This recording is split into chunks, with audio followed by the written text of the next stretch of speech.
کہ اللہ تعالیٰ نے قرآن کریم میں فرمایا کہ دنیا کے ہر قوم میں انبیاء مبعوث کیے گئے. ٹھیک. کیا یورپ اور امریکہ میں بھی کوئی ایسی ریسرچ ہوئی جس سے یہ ثابت ہو کہ ضرور ہوں گے؟ اول تو یہ ہے، ٹھیک ہے نا، ہوں گے اس لیے کہ ان کی وہ مذہبی تاریخ جو عیسائیت سے پہلے کی ہے وہ عمداً مٹا دی گئی ہے اور اس کو صرف پیگن نام دے کر جن لوگ کے قسموں کے طور پر رکھا گیا ہے. اس لیے جب تک ایک قوم کی قبول حق سے پہلے کی تاریخ محفوظ نہ ہو اس وقت تک صحیح طور پر ان لوگوں تک پہنچا نہیں جا سکتا. لیکن جو فرضی کہانیاں ہیں ان کے اندر سے کہیں نہ کہیں روشنی کی جھلک نکل ہی آتی ہے اور اس کی تلاش کرنا ہمارا فرض ہے. قرآن کریم کا یہ دعویٰ ہے، اس کی تائید میں بہت سے ہمارے ریسرچ گروپ کے جو بچے اور بچیاں ہیں ان کو ان امور کی طرف توجہ دلا رہا ہوں.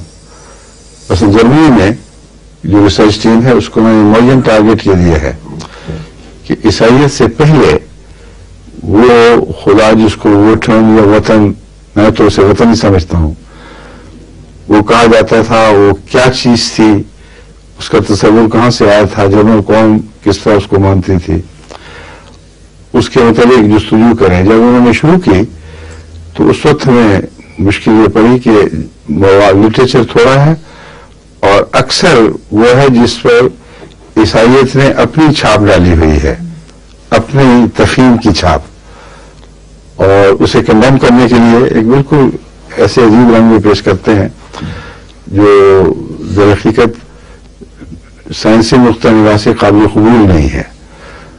مگر وہ اب ریسرچ کر رہے ہیں. جرمن قوم میں ریسرچ کا ایک فائدہ یہ ہے کہ جرمن قوم میں تحقیق جہاں تک تعلق ہے باقی قوموں، یورپین قوموں کے مقابلے پر نمایاں طور پر زیادہ سچائی پر مبنی ہے.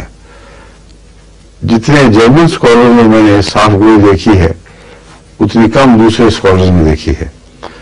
وہ اپنے موقف کے خلاف بھی بات ہو تو بڑی ضرورت سے اس کو تسلیم کرتے ہیں. اس لیے جو بعض غلبہ انگیز تحقیقات ہوئی ہیں وہ زیادہ تر جرمنی میں ہوئی ہیں اور اس کو پھر جب اس کا رد عمل پیدا ہوتا ہے تو پھر اس کو مختلف طریقوں سے اس کا اثر مٹانے یا نرم کرنے کے لیے پھر اور تحقیقات اس پر شروع ہو جاتی ہیں.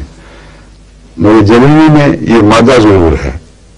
بعض لوگ کہتے ہیں اکھڑ قوم ہے، اکھڑ نہیں ہے، وہ اسٹریٹ فارورڈ ہے اور اس کی پالیٹکس میں بھی یہ صاف گوئی ہے. خواہ وہ غلط بھی ہو تو ناٹسی پالیسی ہو تو ضرورت کے ساتھ وہی بات کہیں گے. پھر تو یہ جو ڈپلومیسی کی قربانی دے کر حق کو اہمیت دینا، یہ نسبتاً مجھے جرمن قوم میں زیادہ دکھائی دیا ہے. ہو سکتا ہے میرا تصور غلط ہو. متوازن لوگ، اچھے لوگ تو ہر قوم میں موجود ہیں. یہاں بھی ہندوستانی بڑے بڑے حق پرست ہیں ضرورت کے ساتھ اپنی قوم کے خلاف آواز بلند کرتے ہیں تم غلط کہہ رہے ہو. ٹونی بینز ہیں جیسے، اور بھی ایسے بڑے بڑے لوگ مفکرین ہیں یہاں. تو میں اس کو رول آؤٹ نہیں کر رہا. یہ نہیں کہہ رہا کہ انگلستان میں یا فرانس میں یا دوسری جگہ نہیں ملتے. میں عمومی قومی مزاج کی بات کر رہا ہوں. عمومی قومی مزاج میں جرمنوں میں تحقیق کے ساتھ دیانتداری سے چمٹنا یہ نمایاں ملتا ہے. اور اس کا دوسرا پہلو یہ بھی ہے کہ جہاں وہ دشمن ہوں اسلام کے تو وہاں خوب زور کے ساتھ دشمنی کرتے ہیں اور پھر کچھ نہیں دیکھتے ادھر. تو دو طرح کے ملتے ہیں. مگر جو میں پہلی قسم بیان کر رہا ہوں ان کا غلبہ ہے اور وہاں ووٹنگ کے اوپر جو تحقیق یا جو بھی تلفظ اس کا ہے، میں تو اسے وطن کہتا ہوں. یہ وطن پرست قوم ہے، اس لیے وہ خدا جو تھا ان کا جس کو پورا کہتے ہیں وہ وطن ہی ہے دراصل. تو میں نے ان کے اس پر اس لیے کام کیا ہے کہ یہاں زیادہ احتمال ہے. ناروے وغیرہ کی طرف جو میں نے تحقیق کی تو پتہ چلا کہ وہاں فرضی وہ بنے ہوئے ہیرو اور وہ آسمان تک چھلانے لگانے والے بڑے بڑے زوروں کو قتل کرنے والے وہ اصل حقیقت بیچ پہ سے چھپ گئی ہے، اور محض یہ کہانیاں رہ گئی ہیں باقی. اب اس کو ٹٹول کے اس میں سے جستجو کر کے حق نکالنا مشکل کام ہے، مگر نارویجنس کا کام ہے وہاں کے NGO کا. وہ دیکھیں کوئی رستہ تلاش کریں. تو ہر قوم میں خدا کی حقیقت، خدا کی وحدانیت، خدا کی حقانیت کے ثبوت موجود ہیں میرے نزدیک. جہاں میں نے تحقیق کی وہاں خود تحقیق کی، وہاں مجھے اس کا پھل ملا. مثلا نارتھ امریکہ میں، کینیڈا میں، امریکہ میں، اور پھر سینٹرل امریکہ میں وہ قومیں ہیں جن کو سمجھتے تھے کہ وہاں پرست لوگ ہیں، کوئی ریڈ انڈین، کہیں موری تمہاری کوئی اور تہذیب، کیا کہتے ہیں اس تہذیب کو جو سینٹرل ایشیا سینٹرل امریکہ میں ملتی ہے، مایا ہاں، ان لوگوں میں جب بعض جگہ بڑی محنت کر کے NGO سے کہہ کے ان کے لیڈروں کو بلوایا، اور کینیڈا میں بھی ہوا، امریکہ میں بھی، اور سینٹرل امریکہ میں بھی، تاکہ خود ان سے پوچھا جائے بجائے اس کے کہ مغربی محققین کی معرفت ان کے مذہب کی باتیں معلوم کی جائیں. اور جب بھی ان سے پوچھا ہے اور کریٹ کیا ہے تو ایک قادر و توانا ہستی کا ثبوت ہر جگہ موجود ہے، اس کا تصور، اس کا مرکزی حیثیت، یہاں تک کہ وہ جو ان میں سے کیتھولک بھی ہو چکے ہیں، اور سینٹرل امریکہ میں بہت ہیں ان میں سے جو اکثریت غالباً کیتھولک ہو چکی ہے، اور کیتھولک کے طور پر آئے. اگر مجھ سے مذہب پوچھا کہ کیتھولک ہیں، جب ان سے ان کے مذہب کی انڈرسٹینڈنگ حقیقت پوچھی تو بلا شبہ انہوں نے اپنا وہ پرانا مذہب بیان کیا جو کیتھولسزم سے پہلے کا تھا. نام کیتھولک ہو گیا ہے اور رسمی ہومج بھی چرچ کو پے کرتے ہیں، لیکن بنیادی عقیدہ وہی ہے، اور وہ یہی ہے کہ ایک سپریم طاقت کا سرچشمہ ہے جو زمین پر اثر انداز ہو کر اسے روزگی نکالتا اور زمین پر ہماری رہائش کا انتظام کرتا ہے، اور اس لیے مدر ارتھ کی بے انتہا ان کی نظر میں قیمت ہے، کیونکہ وہ خدا کی رحمتوں کا مظہر بن گئی ہے. اور اس کو آرٹیفیشل ذرائع سے یعنی مصنوعی طریق سے خراب کرنا، کھادیں دے کر کیا جائے، اس کے وہ سخت خلاف ہیں. وہ کہتے ہیں نیچر میں دخل دینے کا ہمیں کوئی حق نہیں.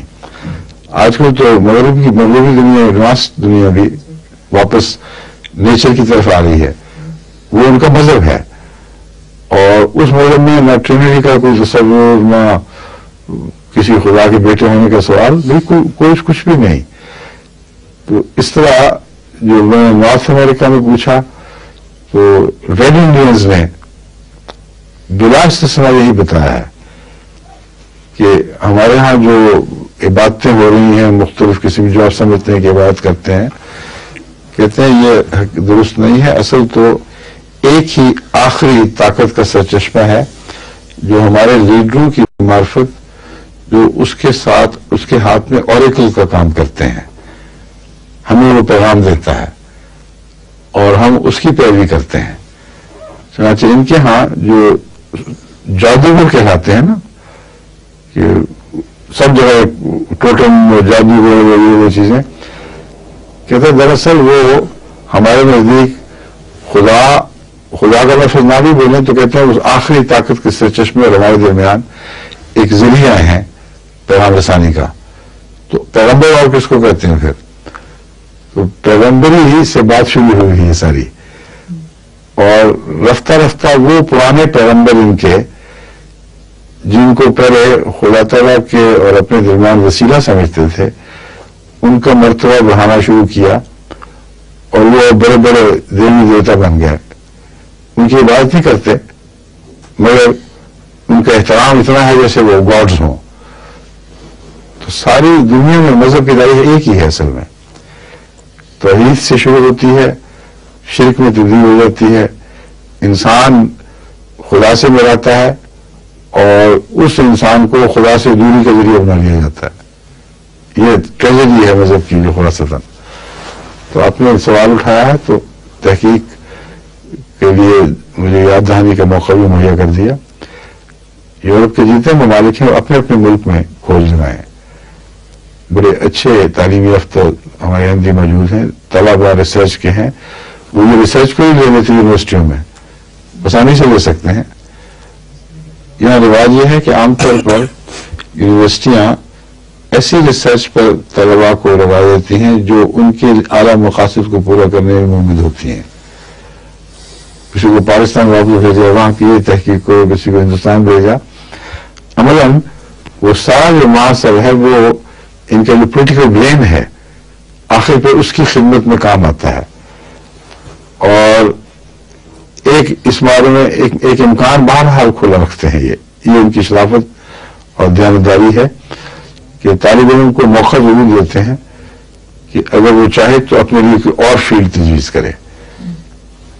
تو جو بیچارے طالب علم اس معاملے میں بالکل بھولے بھالے ہیں، ان کو پتہ ہی کچھ نہیں نظام کا، وہ تو ہر ایسے پروجیکٹ سے خوش ہو جائیں گے جہاں ان کو ان کے پیسے پر بار بار وطن بھی جانا پڑے، پھرنا پڑے، لوگوں سے ملنا، ان کے مزے کے مزے اور ڈگری کی ڈگری. لیکن اہمی طالب علم جو مجھ سے پوچھتے ہیں ان کو میں کہتا ہوں اپنے لیے ایک بامقصد ریسرچ تجویز کرو. ایسی ریسرچ جو اسلام اور اسلام کی نمائندگی میں احمدیت کو فائدہ دے. اور اس ریسرچ میں خدا تعالیٰ کے فضل سے بعض لڑکیوں نے، بعض لڑکوں نے بھی کام کیا اور پیپرز لکھے جو بڑے مفید ثابت ہوئے ہیں اور ان کی غلط فہمیاں دور کرنے کے موجب بنے ہیں. تو یہ ایک ریسرچ ہے جس پر ہماری یہاں کی تعلیمی یافتہ نسل کو توجہ دینی چاہیے کہ مقامی تاریخ کا کھوج لگا کر تفاحص کر کے خدا کی ہستی کے شواہد اور خدا کی پیغام رسانی کے شواہد معلوم کریں. ٹھیک ہے.